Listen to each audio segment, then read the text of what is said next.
Deme un segundo, ya nada más para mandar el en vivo. Sí, claro, claro. Aquí estamos, pues vamos a hacer una plática amena.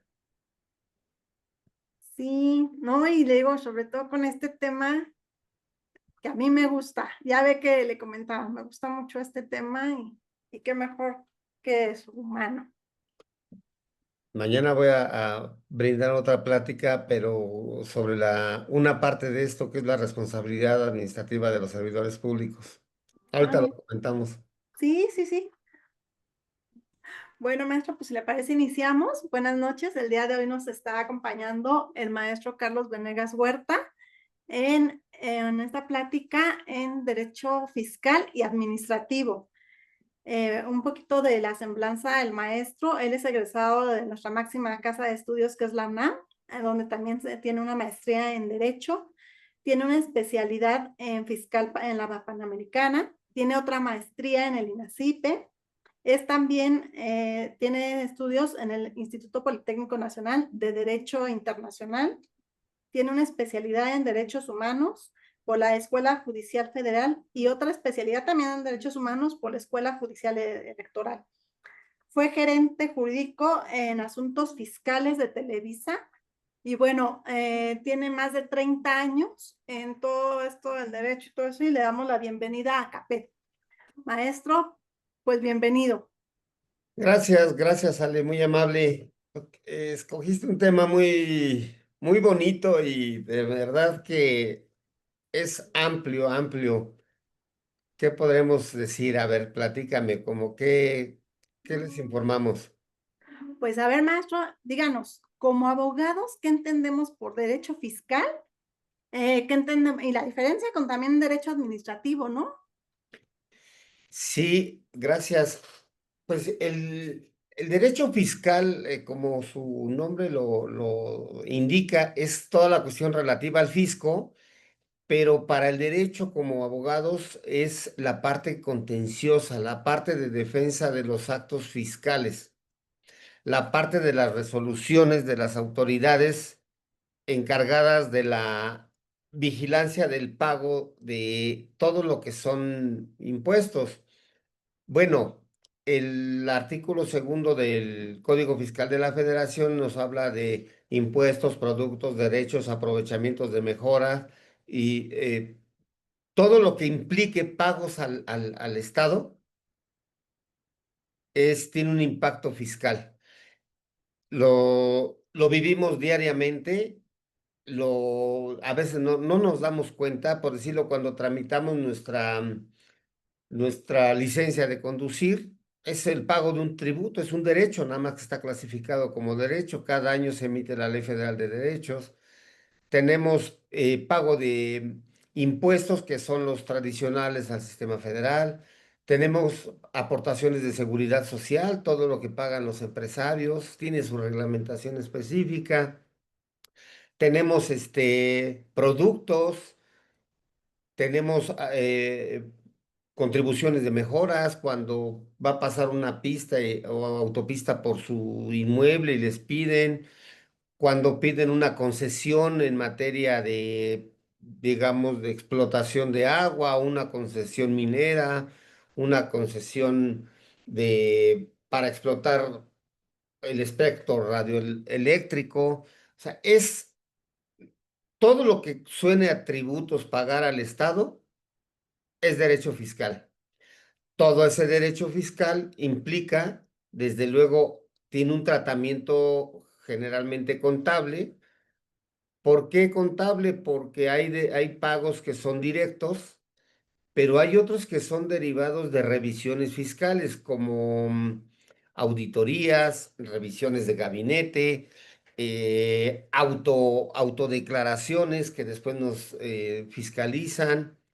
Tenemos contabilidad para empresas, contabilidad gubernamental es otra rama específica. Hay contabilidad de cuestión de todo lo que son para cotizar en bolsa. Bueno, pero nosotros no estamos en el ramo de la contabilidad. Sin embargo, los resultados de la contabilidad impactan casi por regla general en forma negativa al contribuyente. Y digo por qué, por regla general, negativamente. Lo que sucede es que, pues siempre el fisco trata de ver cómo te cobro, te determina un crédito fiscal, si te defiendes y me ganas, pues ya ni modo, pero si ya pegó y no te defiendes, pues ya es dinero que entró al fisco. Y lo malo dentro de lo fiscal es que se tiene que garantizar para defenderse el interés fiscal. Ahorita lo platicamos. Ahora bien, la rama del derecho administrativo implica, para hacer, acotarlo, tenemos tres poderes de la Unión, que son el ejecutivo, legislativo y judicial. Todo lo que emane y derive del poder ejecutivo para el cumplimiento y la administración pública es la rama administrativa. Todo, todo, todo. De esa rama administrativa tenemos centralizada, descentralizada y paraestatal. Entonces, dentro de cada rama administrativa vamos a encontrar ciertos ramos de especialidad. Por decirlo, todos son, por regla general, servidores públicos y hay particulares que no son servidores públicos, pero si manejan recursos públicos federales o tienen dinero, les aplican la Ley General de Responsabilidades Administrativas. Esa es otra especialidad dentro del derecho administrativo. Implica todo un mecanismo de defensa. Ahorita, si gustan, lo comentamos. Tenemos el derecho administrativo, que son todo tipo de resoluciones, ya sea que me concedan un permiso, que me den una clausura, me manden una clausura de un negocio, todo lo que sea de permisos administrativos que me los dé ya sea orden federal, local o estatal o municipal, implica derecho administrativo. Recordemos todo lo que es el poder ejecutivo en el cumplimiento de sus funciones y desde luego es grande, grande, muy amplio todo el campo que abarca casi todo lo que hace la administración pública. ¿Para quiénes sería como aplicable este tipo de derecho, tanto de derecho fiscal como derecho administrativo, maestro? Pues para todos, todos, porque miren, como fiscal, dice el artículo 31 constitucional, párrafo cuarto, que todos estamos obligados a contribuir para el gasto público. ¿Cómo lo hacemos? A través del pago de impuestos, productos, derechos, aprovechamientos de mejoras, aportaciones de seguridad social, lo mencionaba. De esa manera contribuimos, pero puede ser como personas físicas o como personas morales, que son pues, todas las empresas. También los extranjeros que no están exentos de cumplir bajo ciertas reglas que, bueno, existen. Y esa es la parte de obligación del cumplimiento. Y en materia fiscal, en materia administrativa, vamos a pensar que casi todo lo que nos toca que tenga que ver con un acto gubernamental. Ya lo mencionaba hace un momento, un trámite de una licencia para funcionar, de funcionamiento de un negocio, un trámite de la Secretaría de Economía para que me otorgue una autorización para constituir una empresa, que se te ocurre un trámite para tramitar un pasaporte, todo lo que implique secretarías de Estado, entidades paraestatales, nos abarca. Precisar para quién, pues depende en cada estado o situación que nos encontremos en particular. Si yo quiero una concesión para extraer agua del subsuelo, caigo en el campo del derecho administrativo. Puede ser del orden federal, puede ser del orden local. En algunos casos, pues, está acotado a la cuestión municipal. Entonces, ¿cómo podemos delimitar a quién le es aplicable? creo que a todos en algún momento de nuestra vida nos toca lidiar con un trámite administrativo. Hasta lo más mínimo, ¿qué les podría decir? Tramitar un acta de nacimiento.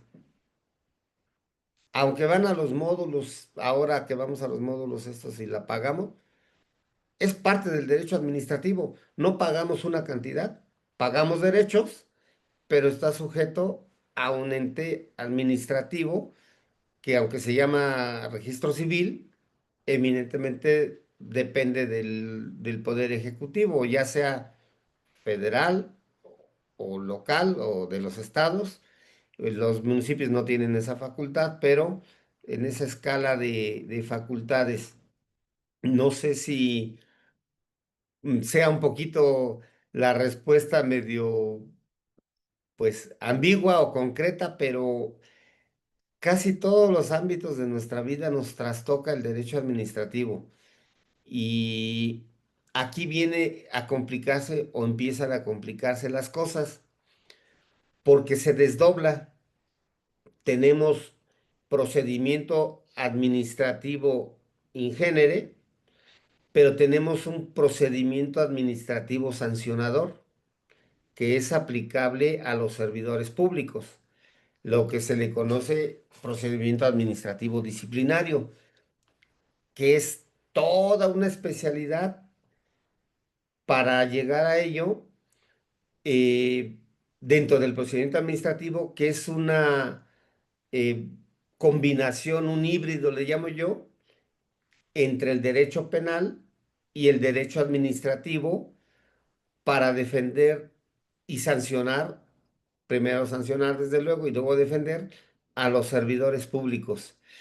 Tenemos derecho administrativo que le aplica en forma particular, de alguna forma también es especializada su forma de verlo a las entidades paraestatales y se va especializando por ramas o áreas hasta que llegamos a las cuestiones de cómo defendernos de esos derechos. ¿Qué mecanismos de defensa existen para estos actos fiscales y administrativos? Muy pocos realmente tenemos este conocimiento y lo aplicamos. Pues aquí convergen, de alguna forma convergen. Miren, en su origen, el tribunal se llamaba Tribunal Fiscal de la Federación. El Tribunal Fiscal de la Federación, en su origen, era especializado. Llevaba todo lo que era nada más la rama fiscal, juicios fiscales, que ya mencionamos que se trataba esto. Pero creció tanto el ramo administrativo que ahora tenemos lo que se llama el Tribunal Federal de Justicia Administrativa. Se le quitó lo de fiscal porque lleva fiscal, administrativo, ahora también lleva de responsabilidad de servidores públicos, tiene salas especializadas. También antes llevaba lo de radio telecomunicaciones, nada más que eso ya se pasó a los juzgados especiales en materia federal. Y bueno, tenemos un Tribunal Federal de Justicia Administrativa Federal. Y en lo local, por lo regular, se llama Tribunal de lo Contencioso Administrativo, antes se llamaba así, de la Ciudad de México. En cada estado tienen su tribunal administrativo. Puede cambiar la denominación. Tenemos una ley de procedimiento administrativo federal, Ley Federal de Procedimiento Administrativo, y tenemos una ley de procedimiento administrativo local, casi por cada estado. Pero también tenemos una ley federal de procedimiento contencioso administrativo federal y cada tribunal tiene su ley estatal, cada estado. Entonces, va creciendo, pero en conjunto se llama eh, procedimiento contencioso administrativo, que ahí ya abarca el fiscal. ¿Cómo se defienden? Bueno, pues cada ley tiene a su vez sus recursos internos. El recurso de revocación, ahí en la ley del Seguro Social, su reglamento, tenemos recursos de inconformidad. Cada ley es específica, pero por decirlo, en materia federal de impuestos, tenemos el recurso de revocación que se interpone ante la propia autoridad que emitió el acto, o ahí no tenemos que cumplir con el principio de definitividad. Nos podemos ir directamente al juicio de nulidad ante el Tribunal Federal de Justicia Fiscal y Administrativa. Como eje, yo les podría decir, tienen el recurso de revocación o inmediato que prevé la ley específica, y de ahí el juicio de nulidad. Si no me es favorable el recurso de revocación, tengo como siguiente mecanismo de defensa el juicio de nulidad. El juicio de nulidad, anteriormente al Tribunal Federal de Justicia Fiscal y Administrativa, que ahora es pura administrativa, eh, solamente se le conocía como un tribunal de anulación. ¿Por qué? Porque sus facultades solamente era para anular actos de la administración pública, ya sea desde el punto de vista fiscal o administrativo en general. Pero ya tuvo sus reformas y ahora es un tribunal de anulación y de plena jurisdicción. Y me dicen, ¿cuál es la diferencia? Sigue siendo un tribunal de anulación. Sin embargo, ya tiene facultades para determinar y resolver otro tipo de controversias y juicios. Y también para no solo anular, sino determinar el sentido en el cual las autoridades pueden emitir o revoca o anula sus actos, pero da, como le llamamos en materia de amparo, los lineamientos con los cuales tiene que cumplir. Esto es, le da plenitud de jurisdicción, ya no es de mera anulación. Pero se vino a complicar un poquito más o a tener más carga el tribunal, porque ya cuando se crea el Sistema Nacional Anticorrupción, se crean salas especializadas para tener plenitud de jurisdicción en llevar juicios de responsabilidad de servidores públicos.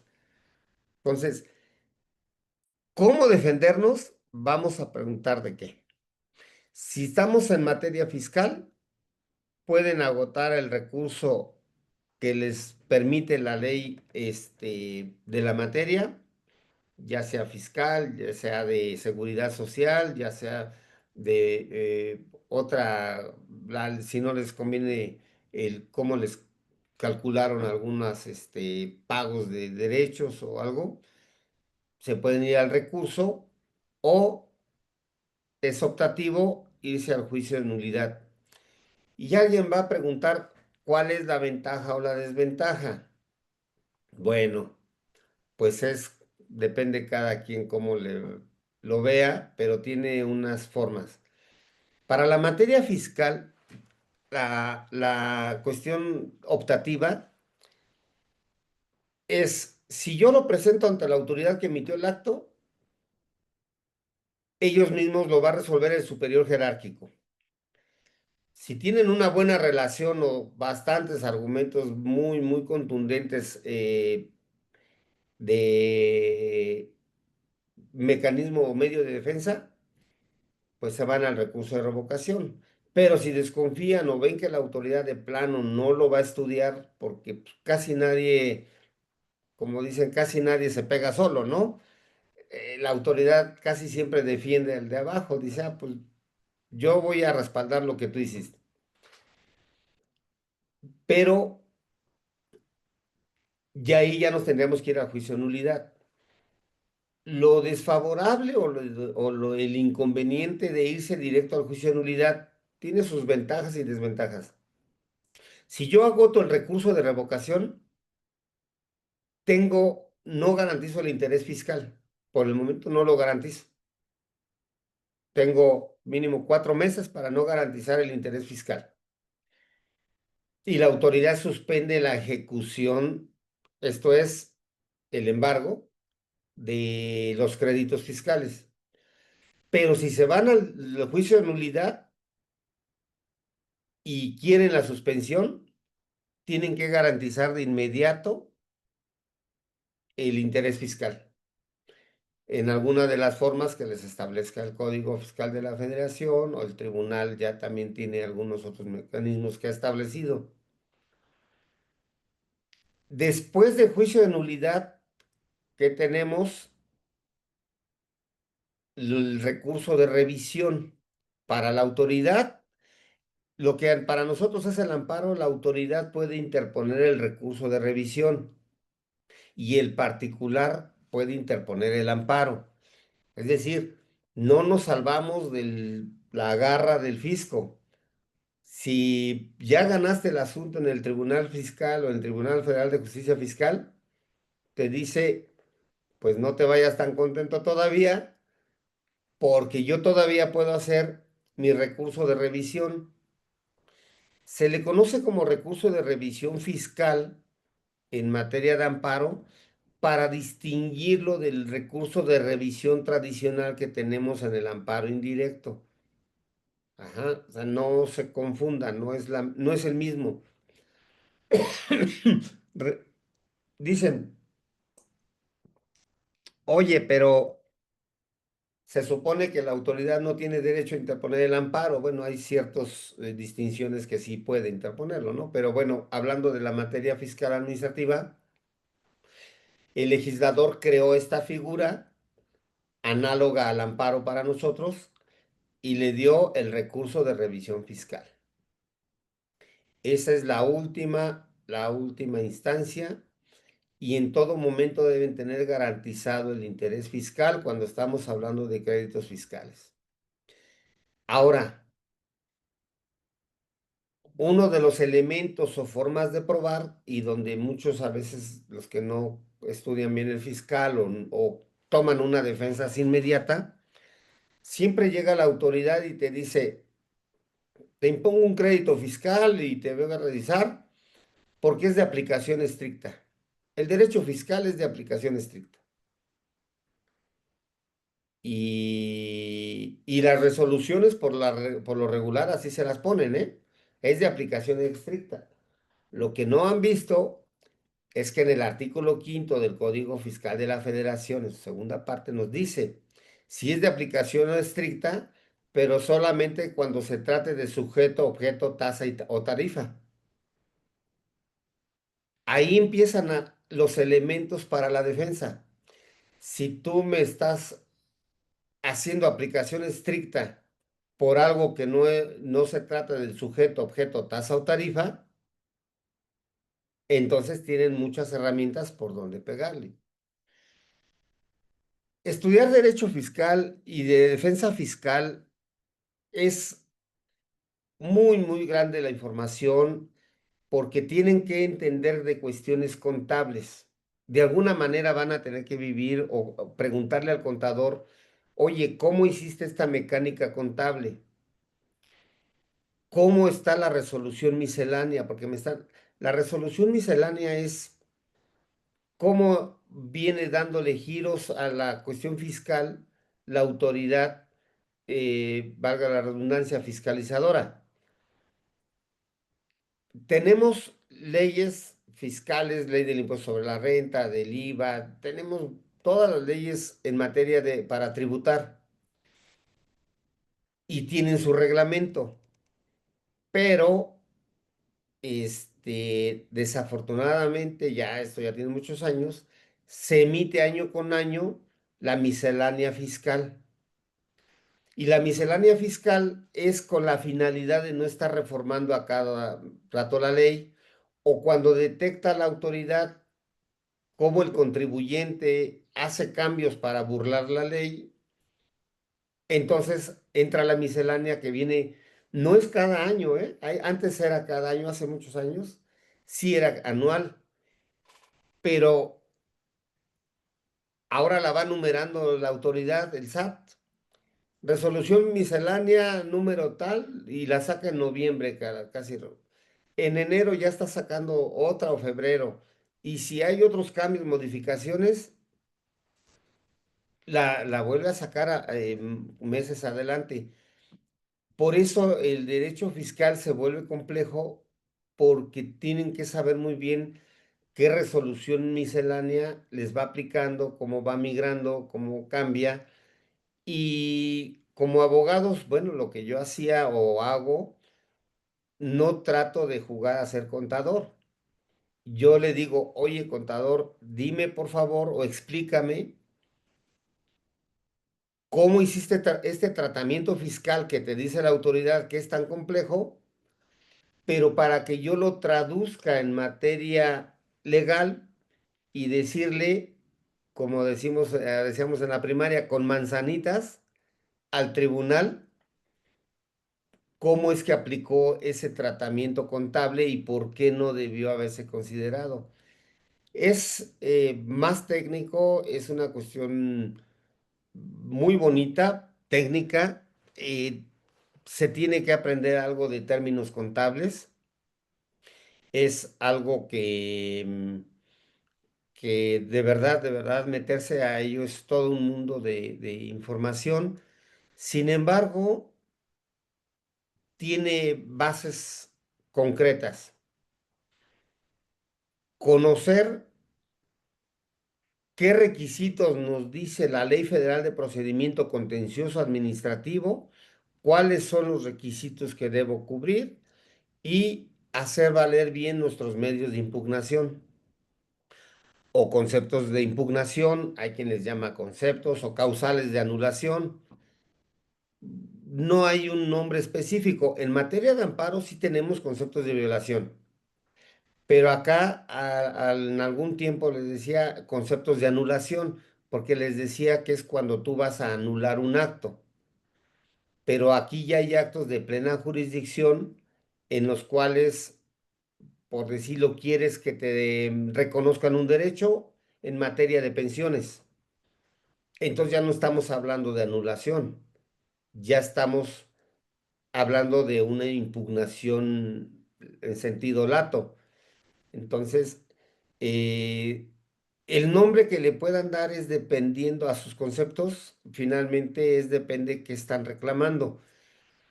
Y viene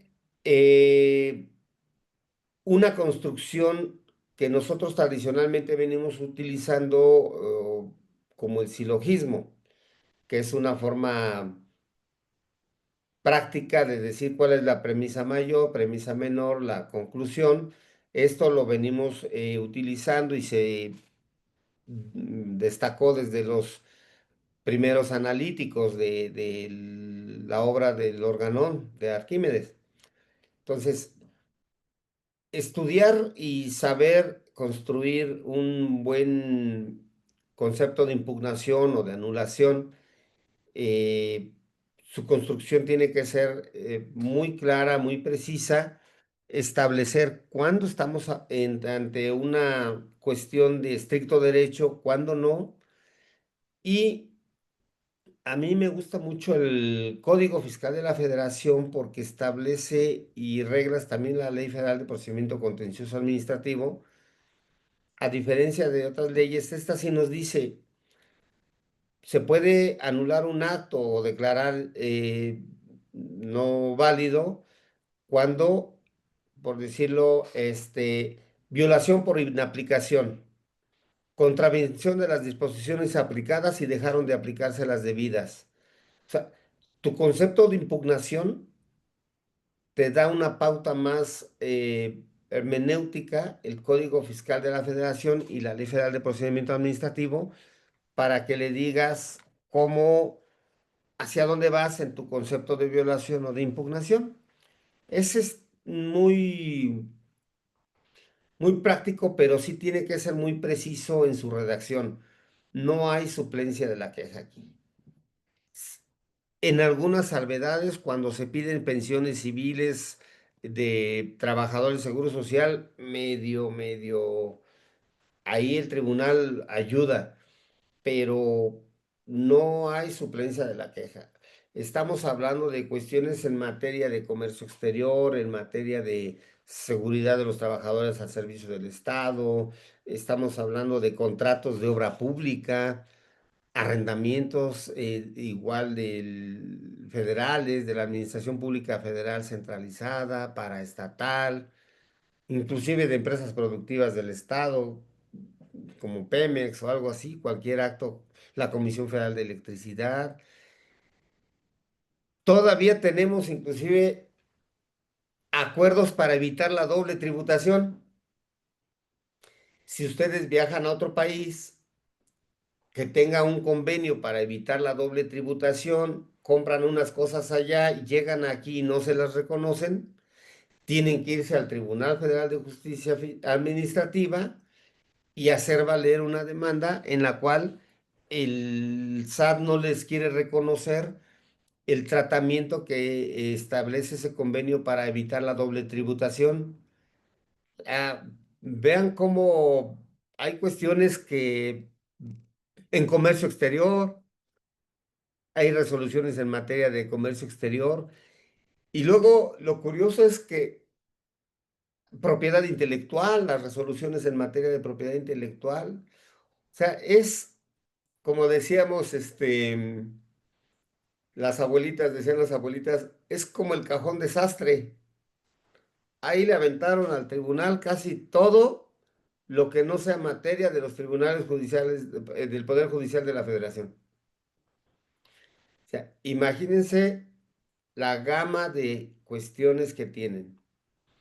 Ahora, si me lo permites, Ale, voy a tocar esa subespecialidad que les comenté dentro del derecho administrativo. Tenemos el derecho administrativo sancionador o disciplinario, o en pocas palabras, responsabilidad de los servidores públicos y también de particulares vinculados con faltas graves. Híjole, aquí se creó todo un monstruo y para quienes quieran litigar la responsabilidad de servidores públicos, tienen que conocer y aplicar muchas de las reglas del procedimiento penal acusatorio y inclusive de las cuestiones de teoría del delito. ¿Por qué? Porque, bueno, muchos le han llamado que estableció la Ley General de Responsabilidades Administrativas tipos penales. Yo no le comparto esa idea de tipos penales porque eh, para materia penal está la teoría del tipo, pero bueno, es una forma de mencionarles cómo lo pueden encontrar. Si ustedes se van a la Ley General de Responsabilidades Administrativas de los Servidores Públicos, estamos hablando de garantía de audiencia, de ofrecimiento de pruebas, del debido proceso, de quién va a resolver, si es una falta grave o no grave. Ahí todavía se ocupa lo de faltas graves y no graves. Están salas especializadas del Tribunal Federal de Justicia Administrativa, pero aquí no solo es el tribunal, tenemos los órganos internos de control de cada entidad gubernamental o entidad paraestatal o del sector gubernamental.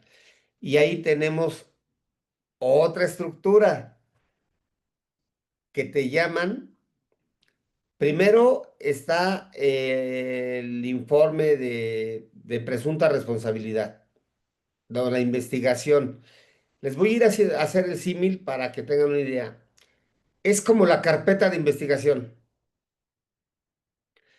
pero si pasa resolución, si es una falta calificada como no grave, la resuelve ahí mismo dentro los órganos, dentro de ese órgano interno de control, el área jurídica, de responsabilidades. Pero si no te conviene la resolución, tienes que irte al juicio de nulidad ante el Tribunal Federal de Justicia Administrativa. Ahora, si en esa investigación de presunta responsabilidad se califica como grave, entonces conoce de todo su procedimiento el Tribunal Federal de Justicia Administrativa.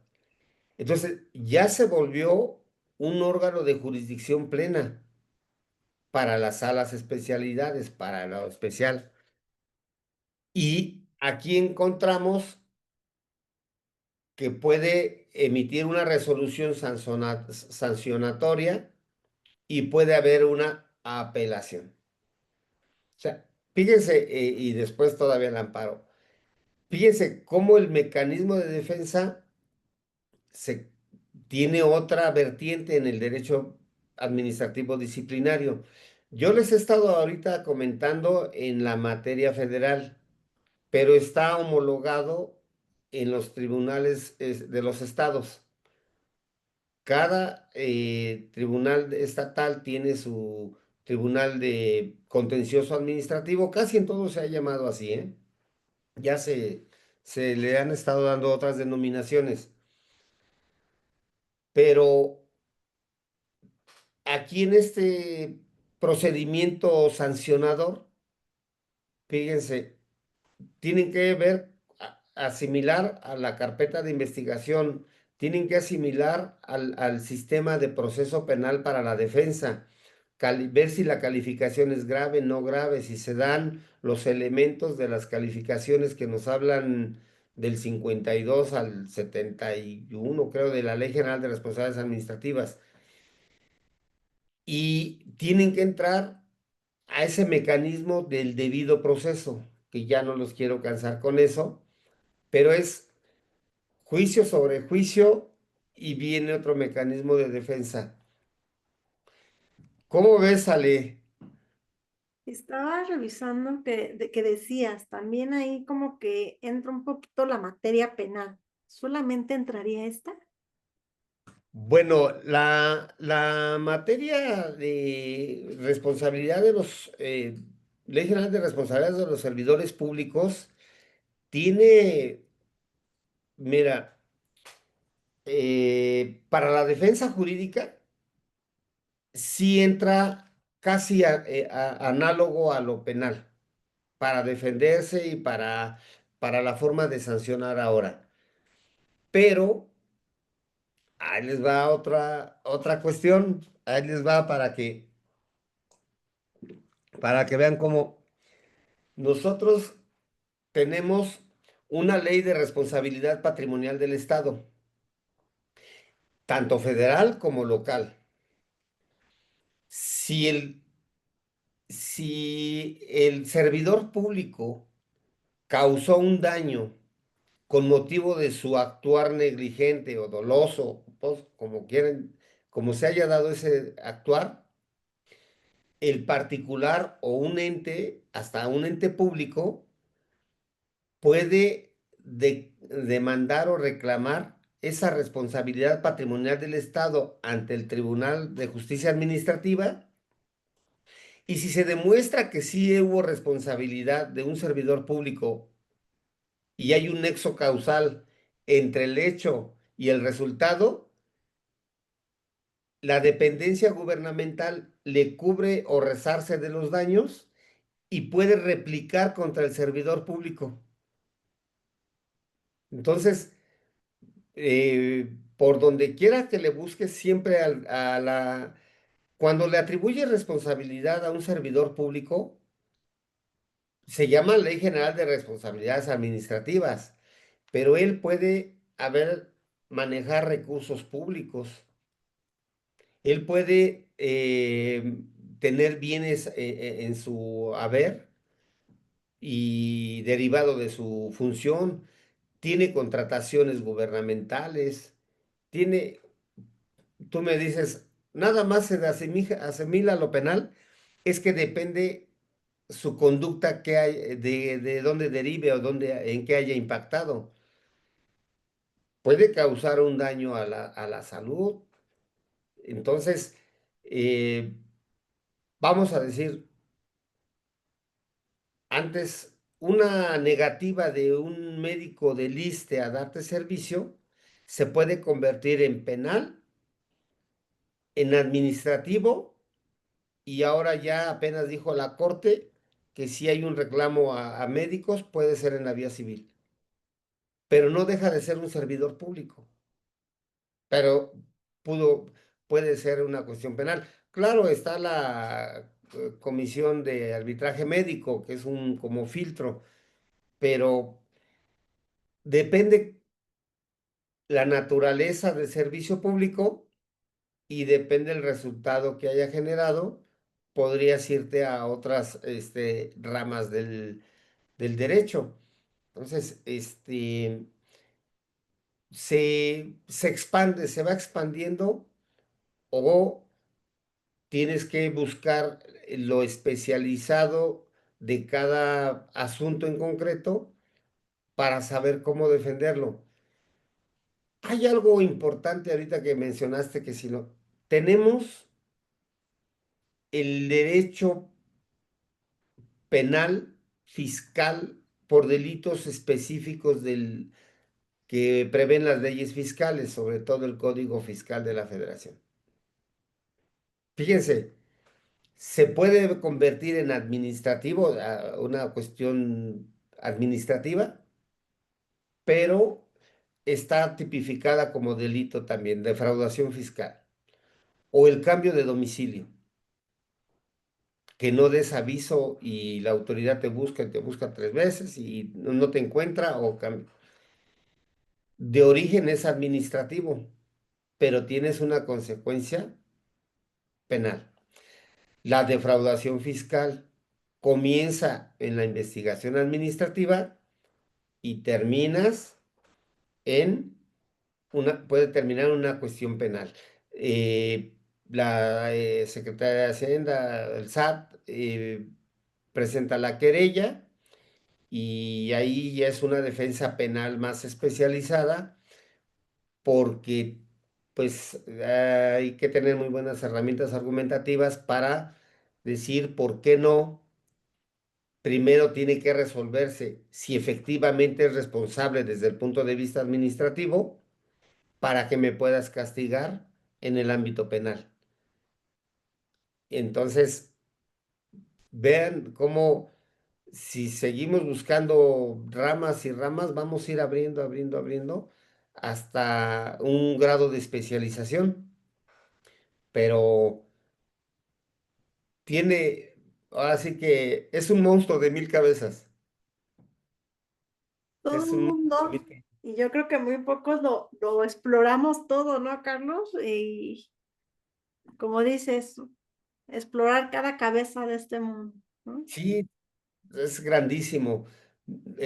Ahí también teníamos todo lo de transparencia, cuando impugnaba lo de transparencia, ahorita pues ya estamos en otra situación y, o sea, el Tribunal de Justicia Administrativa tiene muchas, muchas facultades y lo que sí tienen que ser muy cuidadosos y muy formales en cumplir con los requisitos para presentar la demanda, para relacionar las pruebas y para elaborar sus argumentos.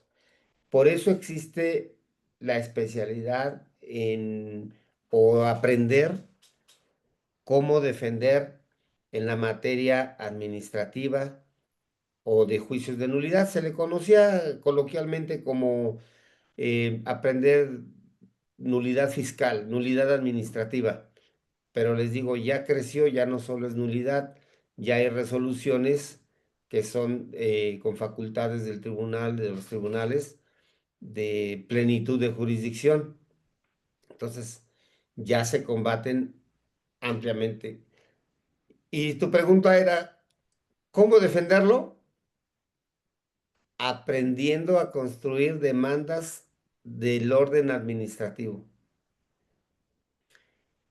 ¿Dónde encuentran las herramientas para hacerlo? Bueno, independientemente de la legislación aplicable en concreto y si estamos hablando de recursos, cada área, ley tiene sus recursos, sobre todo la ley del lo que es todo IMSS, Seguro Social, tiene muchos reglamentos, muchos, para pagos de cuotas obrero-patronales, para calificación del grado de riesgo, tiene muchos reglamentos. Pero al final la construcción de una defensa sí tiene una estructura formal que la vas a encontrar básico, ¿eh? Ley Federal de Procedimiento Administrativo, Ley Federal de Procedimiento Contencioso Administrativo y la Ley Orgánica del Tribunal de Justicia Administrativa. Esas tres herramientas son con las cuales van a operar y tenemos que conocer desde la Ley Federal de Procedimiento Administrativo qué es un acto administrativo. Y de ahí parten. Inclusive existe toda una teoría del acto administrativo, pero para no meterlos en más complicación, es el acto administrativo está conceptualizado en la Ley Federal de Procedimiento Administrativo y ya de ahí parten. Este acto administrativo cumple con este requisito A, B, C, no. Lo que en otras teorías se llama presupuestos procesales. Tú recibes una resolución de una autoridad, viene firmada, viene fundada y motivada, está bien dirigida, es precisa en cuanto, dependiendo qué acto sea, ¿no? Este, y te tiene que decir qué medio de defensa tienes que hacer en contra de esto si lo quieres. Entonces, si no cumple con esos requisitos, me voy a un juicio de nulidad porque no cumple con los requisitos de todo acto administrativo. Entonces, es cuestión de todo un curso aprender a elaborar demandas de nulidad y a saber cómo presentarlas en el tribunal, porque no es como que llegan y las presentan en bolas, hasta eso tiene un orden para presentar una demanda de estas. Entonces, Este, se lleva muy por aparte lo de responsabilidades de servidores públicos, ¿eh? Tiene toda otra mecánica, pero al final cae ahí. Para efectos prácticos, así te lo platico, ¿eh? Como dices, Carlos, un curso, ¿no? Sobre todo esto de demandas de nulidad, ¿no? El saber, el estructurarlas, el presentarlas y ver los recursos que tenemos, ¿no? Con estas. Porque, como te digo, la verdad es que son muy pocas pruebas y a veces no sabemos toda esta parte, pero desde la formalidad, que era lo que nos decías, ¿no? La estructura y la formalidad de una demanda que implica en estos actos. Así es, y los recursos, pues no sé, ahorita los compañeros si tengan alguna duda, alguna inquietud, yo estoy a tus órdenes de CAPED y de los No sé si compañeros. alguien tenga alguna duda sobre el tema o sobre estas, ¿cómo se llama? Estas particularidades, tanto fiscal como administrativa.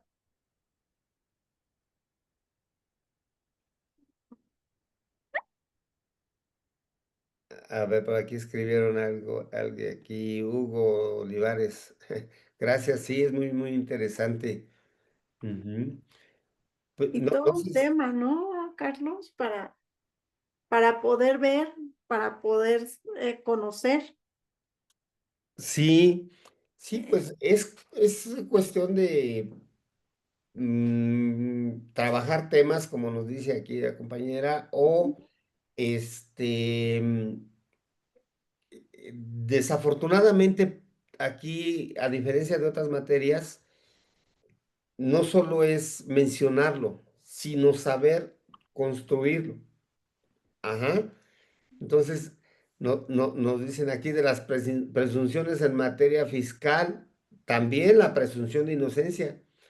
Fíjense ahorita que lo menciona Hugo Olivares, La presunción de inocencia en su desarrollo nacional no surgió de la materia penal, surgió de una sentencia de orden administrativo.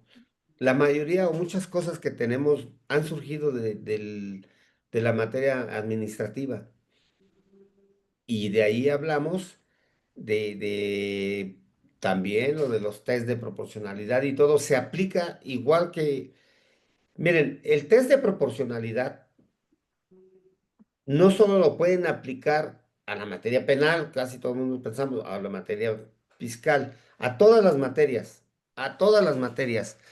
Entonces, tenemos que ver que el test de proporcionalidad son 4 gradas para la aplicación de alguna medida y ahí tienen que ir viendo en esas 4 gradas si va pasando la primera, ya, ya no se aplica el test de proporcionalidad.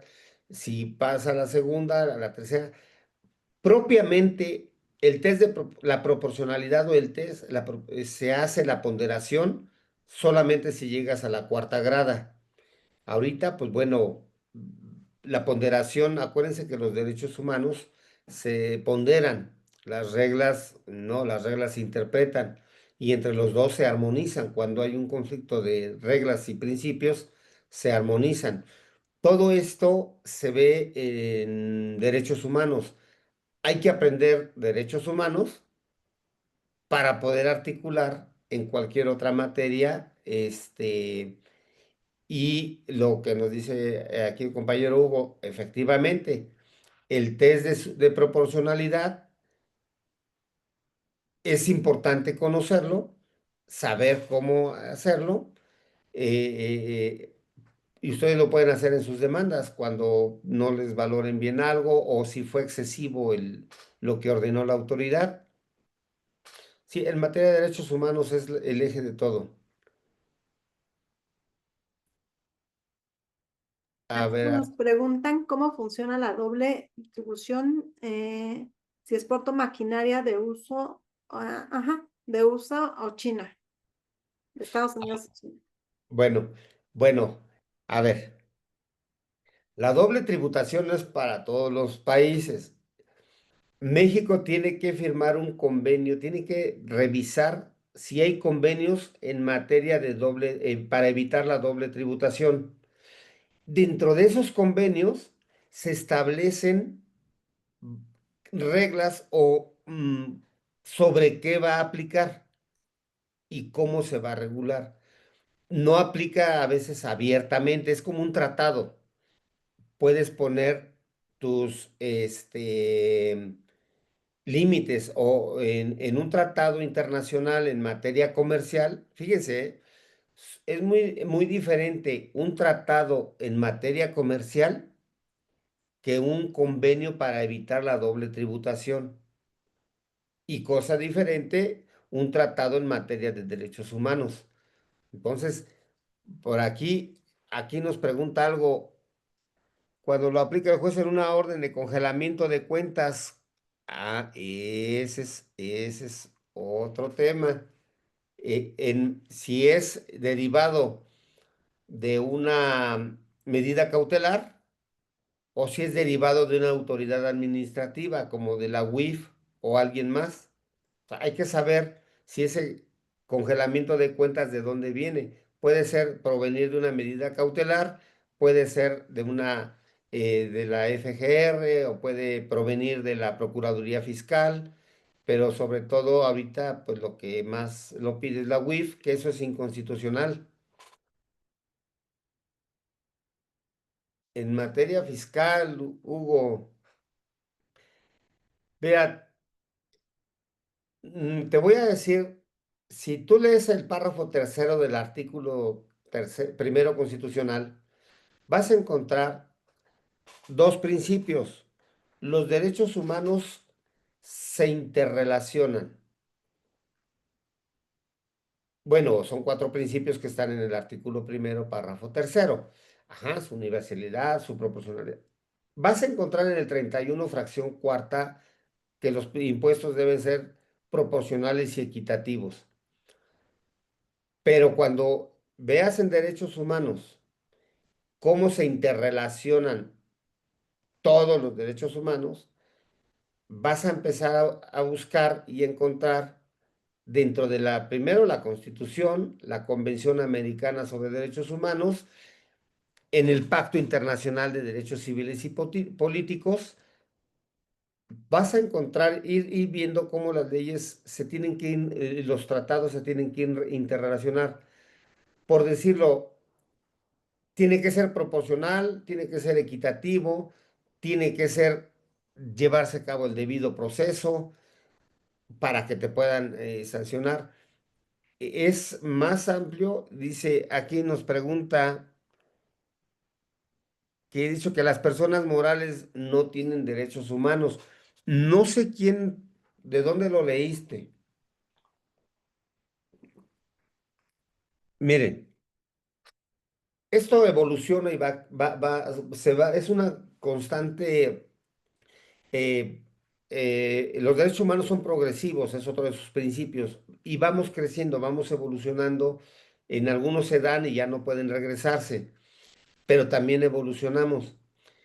Las personas morales sí tienen derechos humanos, pero no todos los que tienen una persona física.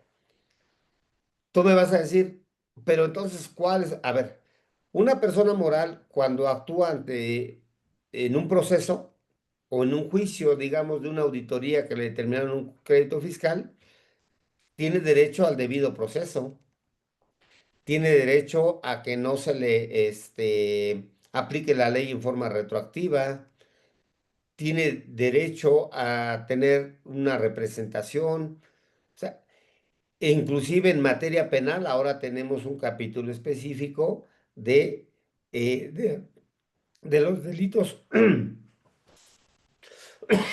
perdón, de los delitos cometidos por personas morales. Entonces, sí tienen, pero no son todos los que tienen una persona física. Ajá. Entonces, sí pueden tener derechos humanos, sí pueden, y recuerden, los derechos humanos no son absolutos, pero estamos hablando de derechos humanos, ya nos estamos saliendo un poquito de la cuestión fiscal y administrativa, pero efectivamente, ¿cómo argumentas la defensa jurídica en materia fiscal y administrativa? Derechos humanos. En materia civil, derechos humanos. Derecho familiar, el eje rector para una defensa y articular son los derechos humanos. Por cierto, si me lo permites, estamos dando un curso de derechos humanos intensivo, básico de 3 sábados, pero es mega intensivo porque derechos humanos es muy amplio. Y ahí más o menos ven cómo correlacionar sobre cada principio o cada derecho humano que está reconocido en la Declaración Universal de los Derechos Humanos y aparte del jus cogens, que eso ya estamos metiéndonos en otros temas, que son derechos universales. Ajá. Entonces, pues aquí nos pregunta algo más, ¿cómo podríamos hacer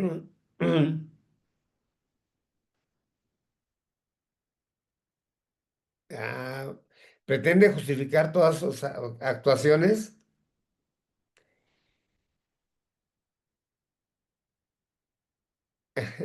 Es que hay que leérselo a los compañeros que están en el grupo que no lo leen. No, miren, cuando hablas del bien común, ya te estás metiendo en otro tema y ya es filosofía. Fíjense, eh, hay 3 principios que rigen para todo el Estado, para todo Estado, y uno de sus obligaciones es velar por el bien común y ya desarrollarlo es qué es el bien común, ¿no? Pero se supone que el Estado debe vigilar el bien común, ¿sí? Entonces, acuérdense que está, primero, tenemos el marco normativo básico en general. Después tenemos el derecho y la filosofía. En el derecho vemos como ciencia todo lo que es la aplicación práctica de las reglas que se aplican. Pero ya en la filosofía, la justicia es otra cosa. La justicia se ve desde el punto de vista de la filosofía, no del derecho. Y el bien común está dentro de la filosofía, no del derecho. Sí, es largo. Ajá. Entonces aquí nos pregunta, el jus cogens yo nada más te voy a decir, el jus cogens son normas imperativas de derecho internacional. Si las viola alguien, aun cuando no esté dentro del sistema universal o de la ONU, los estados, todos los demás estados pueden volcarse contra él. ¿Como qué? Como lo recuerda en la Segunda Guerra Mundial contra Alemania. Son normas de jus cogens que no porque estaba positivizado que los militares podían matar, así se defendieron. No es que la ley me lo permitía, no, espérate, no puedes privar de la vida a la gente nada más porque sí o porque una norma te lo establece. Entonces, ya es más complejo en materia de derechos humanos. Si quieres, lee la Convención de Viena sobre el derecho de los tratados, ahí vas a encontrar el principio del jus cogens. Carlos, pues un tema amplio que también nos llevó a otros, ¿no? Aquí implicados. Yo creo que es muy importante realmente hacer un curso, llevar esto, ya lo estaremos programando y los estaremos, invitando a todos ustedes para que participen. Y no sé si quieras agregar algo último o alguien tiene haga una última pregunta para también poderte dejar descansar, porque bien lo decían tus alumnos al inicio, vas de clase en clase y hay que dejarte descansar un poquito para que prepares las de mañana. No, y me toca tomar clase ahorita en un ratito, Ah, ya ves. Entonces, porque para no también quitarte más estás tiempo, ¿no? actualizando, sí. Sí, sí, sí. No sé si alguien tenga alguna última duda y si no, Carlos, bueno, te agradecemos mucho por estar con nosotros, como siempre. Y pues un gusto tenerte aquí y poder programar este curso, ¿no? Que tenemos ahí como enfocados. Ya les estaremos dando la información a todos y un gusto. No sé si quieras cerrar con algo. No, pues agradecerte mucho, Ale, a Capet. Deseamos mucho éxito para Capet. Gracias por la invitación y si deciden que hagamos algo para que vayan aprendiendo un poquito de cómo defender en materia administrativa y de responsabilidad de servidores, con mucho gusto, con mucho Sí, mira, gusto. aquí nos escribe la licenciada Maribel que si es posible programar un curso precisamente en esto, ¿no? En responsabilidad administrativa. Y otro, no sé, el licenciado Hugo Olivares en delitos fiscales. Digo, estarían geniales, ¿no? Carlos, ahí estaríamos como organizándonos y sí, sí, adelante. Yo creo que son temas muy interesantes y que se tienen que explorar, ¿no? Un poquito más y qué mejor que de tu mano, Carlos. No, pues con mucho gusto. Si me invitan, lo organizamos, pero sí. Esto no es de una clase, tiene que ser todo un temario para que puedan ir construyendo. Sí, ahí sí, no pueden, con clases aisladas no se puede construir una defensa en materia de nulidad ni fiscal ni de responsabilidad de servidores públicos. Sí, llevaría una secuencia. Sí, bien lo dijiste, ahorita lo tomaste a grandes rasgos, pero cada particularidad tiene ¿cómo se llama? Sus ramitas.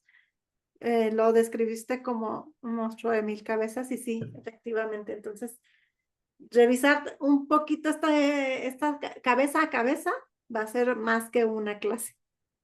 Sí, nos dicen aquí que recomendamos un libro de administrativo como elementos básicos del derecho administrativo a Serra Rojas, es los elementos básicos, pero ya sobre temas específicos, pues también está Galindo Garfias y eso, pero no sé a qué tema vayan, porque es muy amplio, les digo, pero Serra Rojas es un clásico, se llama Derecho Administrativo su libro. Carlos, bueno, pues no te quitamos más tiempo y muchas gracias por estar con nosotros. No, hombre, gracias a ustedes. Ha Y sido gracias también a todos los que nos acompañaron el día de hoy. Que tengan muy bonita noche. a todos, por ahí los vamos a ir conjuntando. ¿Eh? Sí, pues buenas Tengan noches. bonita noche. Luego. Gracias por todo. Gracias a todos por su compañía. No, Hasta gracias.